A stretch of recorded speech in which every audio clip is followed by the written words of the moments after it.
Great. Can everybody hear me okay?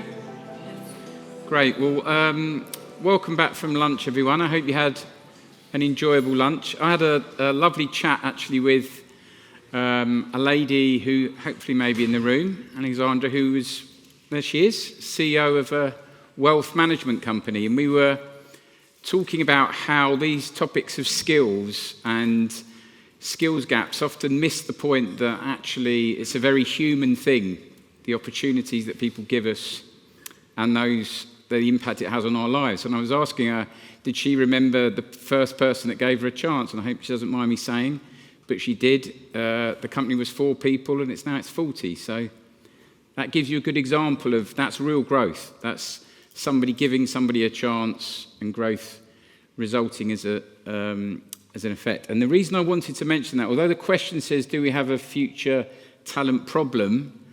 I'm hoping that this panel discussion will maybe help you look at it a bit differently. That it's actually an opportunity. There's been a lot of dialogue over the course of today around the importance of collaboration, the importance of leadership, the importance of being open to listen to new ideas. And what we're hoping the panel will provide you all with this afternoon is some good tangible examples of how we can do things differently, how we can maybe collaborate in a way that's very different, but also enables us, as Tom said, which I thought was a really important point around skills, is this idea of the social and the soft infrastructure alongside the hard infrastructure. It's not just about the roads and the bridges, it's about this soft infrastructure. And that's what we have here, a collection of people that provide that. So without further ado, what I'll do is I'll introduce you into each of the different speakers. And what I've asked them to do, I'm going to ask them a specific question, and then they're going to provide you just an overview of the role that they do and how that's relevant to the question they're asking. And just before I move on to them, because some of you may be asking the same question of me, who's this person and why is he chairing this group? So my name's Tom Storey. My company, Storey Consulting, provide this kind of work around skills gaps to a range of different developers. So we did a huge amount of work with Oxford North, who are an amazing client, and we're really passionate about doing this really, really well. And that was kind of where we identified that there were skills gaps that exist that were both industry needed, but also the community needed. And there's a really nice sort of balance there. Further to that work, we've been doing some work with Tom and his team at Oxford City Council about skills gaps across the board. And I think there's something about taking a place-based approach to some of these challenges rather than just a project-based approach, which we can come back to. So if I could start with Paul. Paul's from Oxford Brookes University. Paul, there's been a lot of discussion today around the importance of collaboration, the importance of Oxford as a university city. What do you think, from your perspective, is the role the universities can and should play to support this? Okay, thank you. Is this working okay? Great. So I think we are key parts of the conversation, and I think the key message from today has been about collaboration during the conversation. I think we have a key role in leading that conversation, providing thought leadership. And if we're about anything at a university, we are about skills development, but we're particularly about long-term skills development. If you're putting together a degree program from start to finish before you see the first graduates, that could take 6 years. And we really need to work with people like yourselves in order to understand those needs, but also, and we were talking about this before, co-creating what that will look like and thinking through what your workforce strategies need to be in the future. So we really need to be talking, but I think we can offer that thought leadership. We can think ahead as to what the region is going to look like. So we've heard these numbers, 400,000 new skilled jobs. So what are they going to be in? But we've also heard that we're not always very good at forecasting the future. So, the more people that are part of that conversation, the more accurate maybe some of our forecasts will be. So I've got some tangible ideas, but I think I'll sort of save them until we move through the discussion. Great, thanks, Paul. So if I move over to Jacqui. Jacqui's the principal at the college. Jacqui, how do you see this interface between companies, community, the college, and what role do you think the college can play in terms of this engagement with the businesses in the room? Yeah, absolutely. I think it's absolutely critical and central, really, and collaboration is a theme. We've heard a lot about that today, and I'll come on to, I think, how we can collaborate as education providers and training providers with business more purposefully and meaningfully. I just wanted to say a little bit about my background, because originally, I don't think anyone necessarily aspires to be principal of an FE college. It wasn't something careers advisors talked to me about at school. It's something I kind of fell into. But I started in industry. I worked for a large national engineering firm running their training and development programs, their apprenticeship programs and their leadership development programs. And through that, I spent a lot of time as an employer working with further education colleges, and I increasingly felt disappointed at the service I was getting. So I kind of jumped ship and decided that I wanted to try and work on the other side to make sure that education providers, whether they're further education colleges or private providers or universities, are really able to make a positive difference for the skills that we need. And I'm absolutely passionate about skills. I could talk about skills forever. I won't. I'll try and be as brief as possible. But for me, it's absolutely central to the narrative we've been talking about growth. And I think growth in Oxfordshire can be quite challenging for ordinary residents of Oxfordshire if we're not careful, because we're rightly proud of the universities that we have, 2 world-leading universities. We're rightly proud of the spin-off businesses and the high-tech industry and all of that. But if you're a resident of Oxfordshire, what does that actually mean for you? And I think by having a conversation around skills, and I'm sure you've all heard of the NASA story, the cleaner contributing to putting a man on the moon, that's what skills can do. And if we're to create a really successful, vibrant, genuinely inclusive Oxfordshire, for me it's about using skills so that every resident of Oxfordshire, not just those with the high-tech skills and such like, can really contribute in a meaningful way to what it is we're all trying to achieve together. And I think further education colleges are uniquely placed to be able to do that, and that's why I'm really passionate about what we can all do together. And in direct answer to your question around what it's like to work together, I think it's about a collaborative conversation in the first instance. We don't have all the answers about the skills that you all need in your businesses. Equally, you're not educationalists, and the complexities of further education funding and all of that, we want to keep well away from you. But together we can build something really, really powerful. I've got some examples we can talk about later of where we've done that together. Blenheim Palace, we're sat here in this most amazing place. Dom talked earlier about one of their pledges being about 100 apprentices, one of their 10 missions. We've been part of that, I'm really proud to say. That's just one example of how we work really positively with employers. Oxford North, we're working there, NHS, hundreds of employers across Oxfordshire, and it all starts with a really meaningful, honest conversation about what problems can we help you to solve. Great, thanks, Jacqui. So I'd now like to move over to Lisa. Lisa, if you give us an overview, because there's a lot of discussion today around change and thinking differently and acting differently. From your perspective and the work that you do, how does that work help inform what we should be doing to drive this agenda forward? So in my company, as a psychologist, I end up getting under the surface of what's going on, and people are feeling, we're hearing today, everything you have to think about in terms of all the different agendas. And so I create space for people to sort of pause and think about how they're doing things and do it better. So rather than taking on more, it's about being, it's almost doing it less but doing it better, and identifying really clearly what's getting in the way for people to be able to do their best and be their best in terms of what feels right for them as individuals and what other people need of them. And so I tend to work with companies, and I want to just touch on 3 main areas around leaders, managers and early careers, because I think it's really relevant when we're looking at a skills gap to look at those 3 areas. So if we start with just leadership, when we look at leaders, and lots of leaders, I don't know if they're in this room, but a lot of people will just replay leadership in a way that they have been exposed to themselves. And they're not necessarily critically thinking about how they need to show up as a leader to be what other people need of them. And actually, we know that the research now is showing really clearly the workforce are looking for people who are much more, have a human focus. So we've heard today about things like purpose being absolutely critical. People need to be agile rather than, and be okay with not knowing. So rather than having a sense of, I'm in control, I know exactly what we're doing, and I have real certainty about it, being okay with that not being the case. And that actually requires a lot of vulnerability from leaders to be able to say, actually, I don't know, and I'm going to try something different, and I don't know how it's going to work out. I can't predict the future. We've heard that this morning.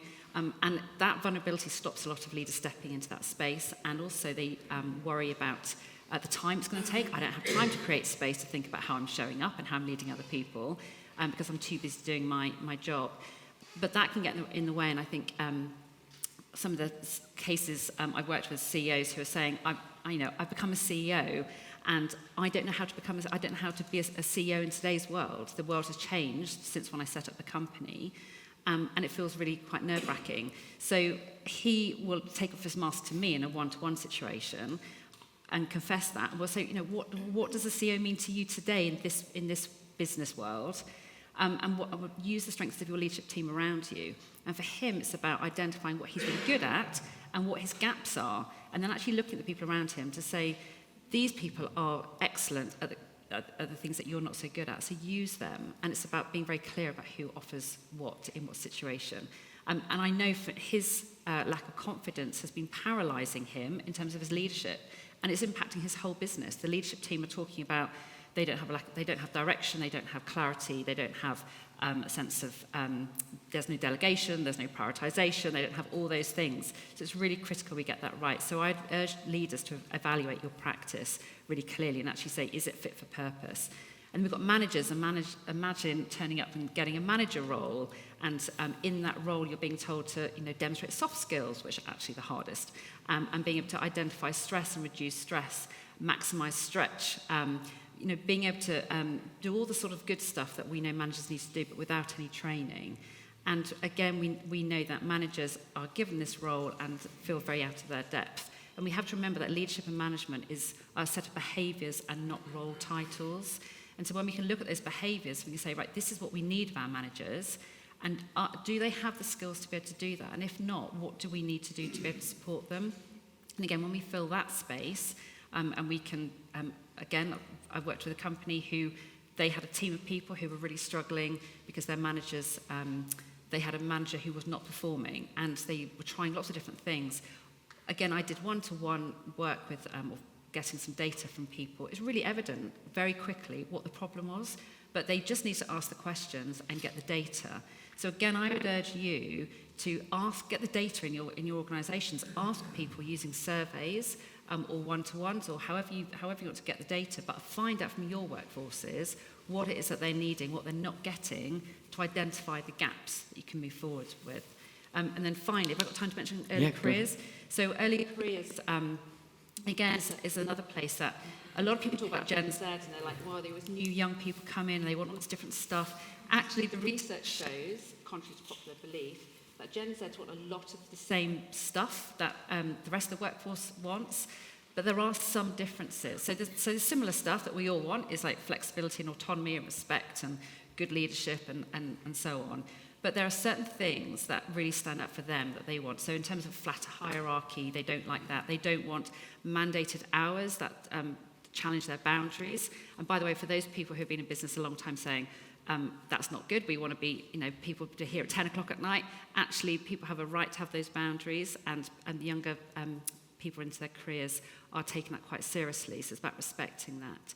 And I know, so Hitachi Energy, I do some work with them, and they are really good in this space because they value early careers people, graduates coming in, they value mentoring, they value coaching. We're running a program with them where it's about space to talk about all the stuff that we take for granted, and they can talk about, I've tried this, it didn't work, I have no idea how to go up and start a conversation with someone at the coffee machine.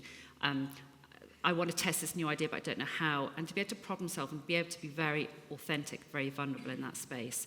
So again, just creating space, thinking about the people who are new into industry, they're your future leaders, they're your future managers. So it's about giving them the skills that the workforce needs at the outset. Great, thanks, Lisa. I think what's really interesting from what the panel has already shared with us is this issue is multi-layered and multi-levelled. And I think the point that Paul was making around a systems approach to this, that it's not simply an organisation that might need people. The point that Jacqui made around how we create pathways for people to go into employment. These are all quite challenging things. And then add Lisa's point about how you manage that in your business, because as the business owners, you may be sitting here thinking, well, I just need to have enough work coming in, and I just need to make sure that I can deliver this. So that's quite a lot of pressure in some respects to put onto you all. And so one of the reasons we wanted Emma to sort of speak to you today is some of the support that's available.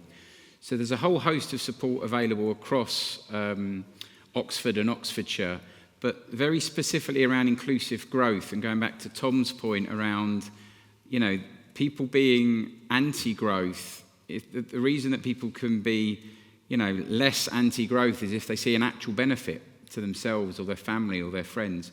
So, Emma, if you could just give us an overview about the role that OIEP do, and maybe specifically something around diversity, about how you can support some of the businesses in the room. Brilliant. Thank you, Tom.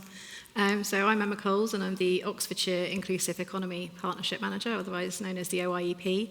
And would really like to talk to you about inclusivity in this part of the panel. So Sarah Hayward mentioned earlier that we are one of only 4 areas of the UK that contributes to the UK surplus to the UK economy, but that wealth and opportunity isn't experienced by everybody across the county. We have 10 wards that are counted in the 20% most deprived according to the indices of multiple deprivation. Now that we're in Marmot County, we're using that to really look at rural deprivation as well. The city of Oxford is the second most unequal place in the UK to live. And a shocking statistic about life expectancy between the most deprived area of Oxford and the least deprived area for a man, that's a 15-year difference, which is very shocking in this day and age. So there is a great inequality in accessing employment in areas of deprivation. And those barriers to employment create further deprivation, low income and low aspiration.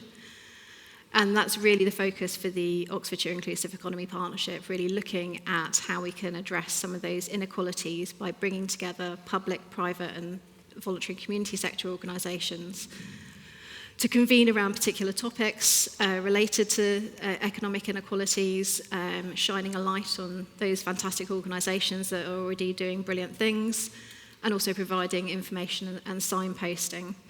And we do that through four key focus areas. So we look at inclusive employment, so that's looking at the barriers employers put in place to people accessing employment, as well as the barriers people face in accessing roles within organisations. We look at educational attainment, so starting right at the beginning, looking at early years, that prevention and intervention, as well as sort of further up to children and young people and those career pathways into work. How do we create greater social value through procurement processes, making sure that those are delivered to those people that really need it the most and within those communities, and making sure that we're place-based in our approach. And so one of the ways that we have done that is by creating a charter, which we launched in 2023. And that's really a way for organisations to engage at looking at what their social impact is, both internally and externally. An opportunity to talk about the fantastic work they're already doing, but also to think about how they might be able to push themselves further in various pledges that they can sign up to. And it's not just about doing something nice and doing a good thing, it's good for business as well. There are internally focused pledges that can really support your organisation in terms of thinking about your recruitment practices, creating more diverse workforces, improving your retention and recruitment through those recruitment practices, really thinking about your social value policies and procurement, was really support those local communities that you're based within, and also thinking about things like fair wages. And then also from the other side, so thinking about those communities that your organisation is based within, are the things that you could do around sort of supporting your employees to volunteer. Could you think about, if you pay the apprenticeship levies, transferring that to support apprenticeships within SMEs across the county? Or could you, do you have devices that you no longer need to use? Could those be donated to Getting Oxfordshire Online to support those people who are digitally excluded? And And it's really fantastic to see so many charter signees here today. So Blenheim Palace, Abingdon and Witney College, Freeths, B4. And I just want to give a couple of examples from our charter signees. So, for example, Freeths have introduced a law apprenticeship, which is a fantastic way for people to study and work at the same time, avoiding the debt that you would get through university, or maybe the university is not accessible to you, and they have gone to the schools within the areas that they are based within, which is in East Oxford, which is one of our areas of deprivation. So it's a really fantastic example of thinking outside of the box. And I also like to highlight Blenheim Palace, who have brought in anonymising recruitment practices, which means that you can really create that diverse workforce because it removes all unconscious bias, and a really simple way to boost your recruitment of that more diverse workforce. Great, thanks, Emma. I think people often talk about the value of serendipity. So I don't know if you found today you've started talking to people that you've met that you've not met before, that you've kind of learned a lot from, or felt there's some opportunities for you to explore in the future. As Emma said, the OIEP is a really good way to meet other people, to meet other businesses, and to also work out where there's an opportunity to collaborate, because very often there's that competition, the collaboration tension within business, and the OIEP does a great job in helping to support businesses to do that. So it's really worth joining, and myself and Tony Hart, who's also here today, he's are the new co-chairs of the employment group of OIEP. So if you would like to learn any more information, they have a charter, they have a website, but we'd be happy to bring you involved. I think the thing that struck me today is that this is both a challenge but a huge opportunity. And I think the leadership that the council's showing, the county council's showing, all of the kind of people in the room, there's a real energy to do something differently. And that's why, if I can come back to you, Paul, what do you think we could or should be doing differently? You mentioned there were some examples. What should we... well, let me get on to the different in a moment. One thing I would say is just to get the basics right first as an employer. And this might be obvious. You might be doing a lot of these things. But, do you have a proper people strategy in your organisation? Do you know what you want your workforce profile to look like in 5 or 10 years' time? I said, we need to be thinking ahead to the 2030s in terms of the degrees that we're creating now. Do you have that? One of the challenges in the region, we're a lot like certain other regions in terms of new business startups. We've got more enterprises, but we've got many more high-growth businesses than other parts of the country. That presents a particular problem. That presents, you're scaling quickly.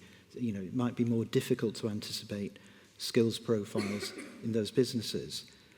But if you can think ahead, the best way to fill a skills gap is to have anticipated it and to plan well in advance. And, once, your business is growing or you need new skills, you've got the recruitment, you've got the development strategies in place so that, you've got the capability you need to take your business where it wants to go. And that people strategy is aligned to your broader business strategy. So that might sound obvious, but not all businesses do that or do it very well. And I just want to reiterate some of the things that other people on the panel have been saying. This goes right back to the start of the day. Yes, money is an issue in terms of recruiting people. Of course it is. But, what's the broader compensation package that you're able to offer? Some businesses you are able to offer an equity share in business. That's not relevant to most businesses, but that's one way of producing some sort of inducement. Diversity is important, both in terms of just not making assumptions about people and what they want to do in the business and where they want to go. The guy that's been working in accounts payable in your business for the past 20 years, he might not be thinking about retirement. He might well be up for doing an apprenticeship and going into, doing a machine learning course. He might be very good at statistics. So, and I'm guilty of an unconscious bias there. I've chosen a male example. But, don't make too many assumptions. If you know the people in your business, really know them and help them to explore their capabilities and their interests, you can take them on amazing journeys. I mean, you've said you've made a journey into leadership in a college. You know, I've got a student at the moment on the MBA. In fact, she's doing a project with B4 and Richard. She's made the opposite journey, and she credits that to being on the MBA, because we have this thing called the transformative learning journey. It's part of what you do over 2.5, 3 years, where you're reflecting on your skills, what you've done, where you want to go. And with the mentoring that we provide, it sort of opens people's minds to where they want to go in the future. So she's now working in sort of leadership in business, loving it. But what she did before has prepared her for that. But it took that experience of doing the MBA to open her mind. But that could be done through just good management, mentoring, the sort of things we've talked about there. And other things that will help you to recruit and retain skilled workers are things like flexible working, and that's sort of being sort of looked upon negatively in some cases. An element of home working might be crucial in many professions. And the thing we started the day on was talking about purpose. A purpose-driven organisation. If people's values are aligned to your values, they're more interested in working for you and staying working for you. So, there's a whole load of things that you can do which aren't just about, the salary. So you've got to be thinking about all of those things, and they will affect your, recruitment and retention policies. That's great. Thanks, Paul. Just on that point of the purpose-driven and mission-driven organisations, there's a wonderful report that Will Hutton and the team have done around these purposeful businesses and mission-driven businesses, and it was quite incredible, the stats that although they are 0.5% of the SME sector, they are 50% of the growth. So the other thing is that, as Paul said, this mission purpose piece doesn't just help you attract and retain talent, but the evidence is your business is going to scale quicker and you're going to attract more investment. So Jacqui, presumably from what Paul's saying, you'd be open to dialogue with anyone in the room that wants to speak to you without the college being the kind of panacea of all the world's ills. I think what they do want to do is talk. And I think part of what we probably need to be a little bit more comfortable with, which I think was a point made earlier today, was not knowing the answers and just listening to each other and having more dialogue. And to a certain extent, I think that might be the paradigm shift, that actually what we just need to do is be open to listening to each other and working out what's needed. Lisa or Jacqui, is there anything you wanted to say specifically in relation to, first you, Jacqui, from the college's perspective around employers in the room that would want to engage with you? Yeah, I think actually just building on Paul talked about not assuming, I think my ask to you would be don't assume you know what an FE college could do for you. Probably most people in the room went to school and university, I would expect. Probably fewer of you went to college. Even if you did, I guarantee that the college that we are now and most other colleges is completely different to what you think. We're not like a big school. Most people think we are. We're not. We operate all year round. We're a £40 million business with 750 staff. We're part of the business community as well. But our primary job, I see, is creating the skills that you need. We don't know what they are unless we can have that open and honest dialogue with you. So please talk to us, talk to other providers as well. This isn't a sales pitch for Abingdon and Witney College. It's about the sector. But certainly with us, I absolutely assure you, you'll be knocking on an open door for a genuine open dialogue about what we can do together. And that's not about off-the-shelf qualifications. It's about co-designing something together, which you mentioned earlier. It's potentially about delivery on your premises, something that absolutely works for you and is completely tailored to your future business needs. Great, thanks. And just to give you a practical example of that, on Oxford North, the college has worked with Careys, who are one of the big contractors working on the project, to design a boot camp that is actually based on the project. And the college has been amazing in kind of looking at, well, what can they do and what does the college need to do and what does the employer need to do? And I think one of the other things is that Oxford North has done is then they wanted to share that knowledge more broadly. So can we bring other projects involved? Can it be something that we do more broadly? So, Jacqui, this kind of approach that you're taking, does it link, Lisa, with what you were saying around kind of thinking differently? I'm conscious we've only got 5 minutes and I'd like you all to, in a second, wrap up. So if I could just ask you quickly how does the discussion we're having fit with what you were saying around the approach that people need to take in terms of from a psychological perspective?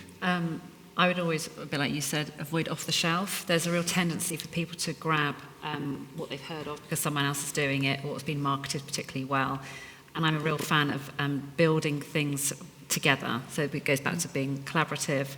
And I tend to get people to start with a blank canvas and ask lots of questions, find out really what's going on and really what it is you want to achieve and what does success look like, and take it right back to basics. So you then build something together, pulling in the relevant people so that it really does fit, which I haven't seen very much good evidence of people just going and grabbing off the shelf stuff because it's too general. And actually what's really critical is the point you're making is about it's looking at your specific gaps and addressing those at the right time that they need to be addressed, rather than that's on the module that's happening next September. Great, thanks. So was there anything, Emma, specifically you think in relation to that you would like to mention about OIEP and the role that OIEP can do in supporting people in the room? I suppose it's really a call to action, and that the partnership is only as good as the skills and expertise that sit within it, and that comes from all of our amazing members. So we'd love to speak to you if you'd like to find out more, if you'd like to contribute through our working groups or become a charter member. Please do come and speak to me afterwards. Great, thanks Emma.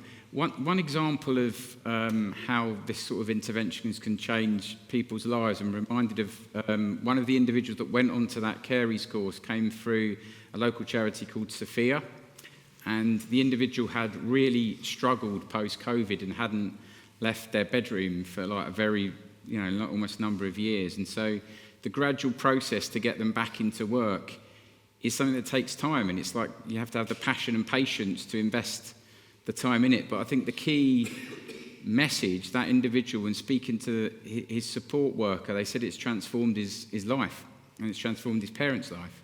So I think that notion of this is more than just technical. It's kind of actual people's lives is really, really important. And Emmy's in the room from Oxfordshire Youth. I don't know if you know Oxfordshire Youth, but they do a huge amount of work in this respect. And the bit that strikes me around the ambition that we have around this growth is it can also be inclusive, and it can be collaborative, and it can be seen as actually something where we do try things differently.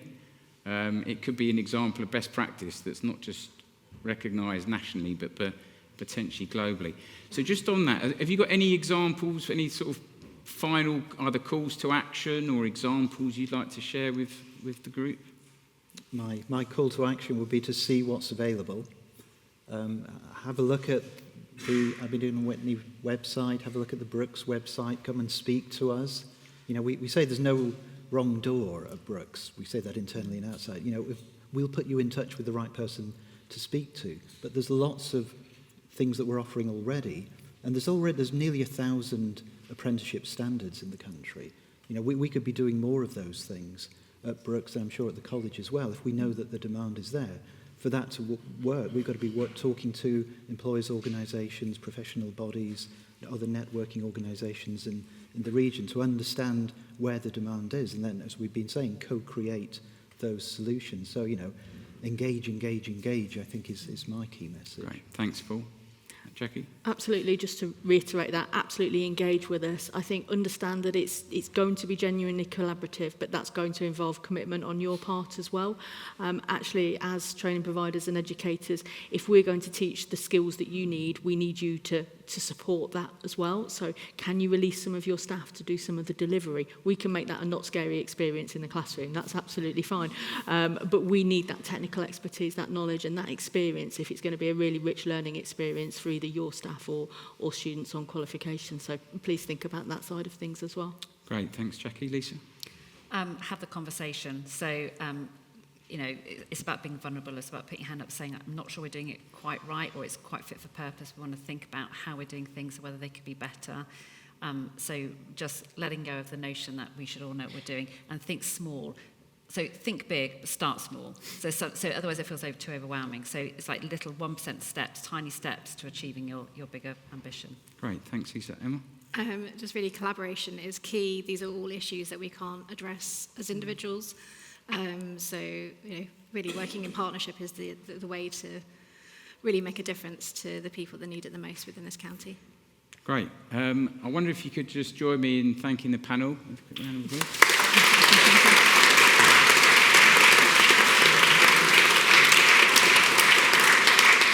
And I just wanted to see if anyone had any questions for any of the panel. No? Well, Richard will be happy with that. Well, thank you for your time, and I hope you enjoy the rest of the day. Thanks.